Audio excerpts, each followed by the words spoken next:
Holy crap, I think I just figured it out. All right, so I just finished A Murder at the End of the World, Episode 6, Crime Scene, and this is going to be my very off-the-cuff, unscripted reaction video to this episode. I literally just finished watching it, and I'm hitting record. Yeah, it's just gonna be thoughts flowing from me as I kind of look through my notes that I took while watching the episode. I'm still gonna be doing my full episode breakdown tomorrow, so be on the lookout for that. If you're watching this and you're not subscribed, be sure to subscribe so you can see those future videos. Largely, I was pretty happy with it. It ramped with like extreme excitement and energy at the very beginning as Darby is rescued from this pool by the person that looked like they were there to kill her, but then they saved her, which, I mean, I didn't really see many other options. Obviously, we knew she was in future episodes, so I was like, she's either gonna swim to the bottom of the pool and find some like secret tunnel out of the pool, or this person's actually gonna save her. I kind of liked the idea of the secret tunnel because the description of this episode was Darby uncovers the secret retreat within the retreat. And so that just had my mind going on like she's gonna find the secret passage. And anyway, obviously none of that happened, so no sense in talking about that too much. And then the other thing the description talks about is how they found the Silver Doe killer in the flashbacks. So essentially we get a resolution from the flashback storylines in this episode, and then it's looking like the next episode is going to be a resolution of the present day storyline. So the main things that are top of mind right now, and I'm not gonna do like super deep theories. Usually I like to read a lot of your comments. I like to read Reddit and stuff like that, which is kind of funny considering that's what they do in the show. But anyway, Lee said to David right after they had rescued Darby and they were like helping her get warm and stuff, she said, "Be careful, it's still really raw right now." And this was when he was leaving to go intercept Andy when he was getting done with his treatment. I can't figure out what that means. What does that mean? At first I thought she was saying it to David because she was going to leave, and she was going to leave David there with Darby, and it being raw right now was the fact that Darby had just almost been murdered. That's not what happened. He was so she was saying that to him. I don't know what does that mean? I don't know what that means. Be careful, it's still really raw right now. I don't know.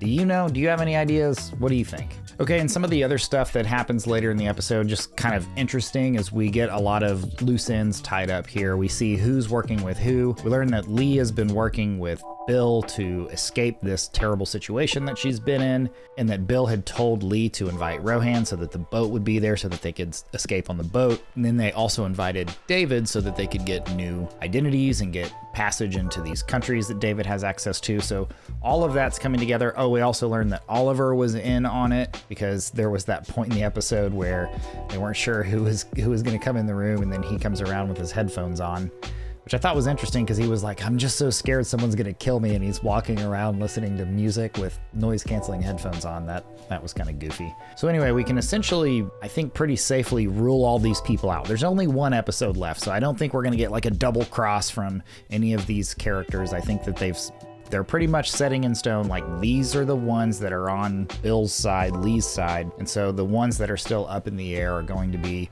Lume, Zeba, Martin. Obviously, Andy still seems like a bad guy, so I'm sure we're gonna get all of our questions about those characters answered next week. All right, so pretty much the rest of the episode, Lee, Darby, and Oliver are in Bill's room and they're going through the evidence, and Darby looks through the cam footage again, which she's like, somebody's really good at editing. They left the video intact, but they edited themselves out. I think it's pretty clear that Zoomer was the one who went in the room. Am I a crazy person? Like, it wasn't like amazing editing.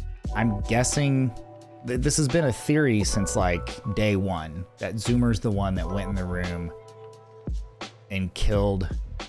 Holy crap, I think I just figured it out. It's Zoomer's body, but it's not Zoomer. It's Andy in Zoomer's body. What if the treatments every night is actually like a test, and Andy is taking over Zoomer's body for an hour every night as like a trial run? Because I've been thinking that Andy's working on something to transition his consciousness into Zoomer's body, like sort of like they do in Get Out. But now I'm wondering if he has been taking over Zoomer's body for those hour-long segments, and Andy, using Zoomer's body, went into Bill's room and killed him. because I was thinking like, how do you, people are like, oh, they just put the helmet on Zoomer, and Ray led Zoomer in there, like playing a game on his helmet and like had him kill him. But I don't know. I just never really bought that theory, but I think this one makes a lot of sense. I think that's it. I'm calling it. It's after midnight here. I'm sleepy. I'm probably a little loopy. I think that's what's happening. I think that's what's happening. What do you think? Here's why I think that. So after Darby had read her book, Oliver said, well, like, hold on, give me that book. There's something that stuck out to me. And the line that he says stuck out was, the killer was the result of faulty programming, the same code recycled over and over, just in new bodies. It couldn't be more clear to me. He goes on to be like, well, Lou May is involved in these other world building, whatever. And Darby starts talking about Eva and Andy being in love and all this stuff. They're misdirecting us. It can't mean anything else. That's got to be it, right? That's got to be it. Okay, and then the episode ends with this like insanely tense moment with Andy finding all three of them in the room. So while I feel pretty confident I've figured out what happened with Bill, I don't know what's going to happen here. Maybe all the guests at the retreat are going to come together and fight Andy. There's actually not anybody working with him. I think I like that idea. It's like he thinks he's some like super genius, and he's trying to like exploit all of these people, and they all are going to realize it simultaneously and somehow overpower him. Maybe even getting Todd to get in on it. I don't know. I'm actually like not even that interested in that part. Like I just want to know, like I want to know what happened with Bill. I just want to know that part. A nice ending with everything else would be great. I just want to know how Bill died. All right, so like I said, I am going to be doing a full episode breakdown tomorrow, so be on the lookout for that. And I'm also considering doing a live stream after the finale, which it wouldn't be at this time. I'm recording this literally, it's midnight Central Time. It's probably a bad time to do a live stream. So I'm thinking like Tuesday or Wednesday next week, after everyone's seen it and has had time to digest it, and we can dig through all the details together. I think that makes more sense. So if you're interested in a live stream, let me know in the comments, and I think I'd like to do that. So if that is something you'd like to watch, make sure you're subscribed so you don't miss that. And this is a fun one. I'm having a lot of fun with this. So let me know what you're thinking down in the comments. Thanks for watching. See you next time.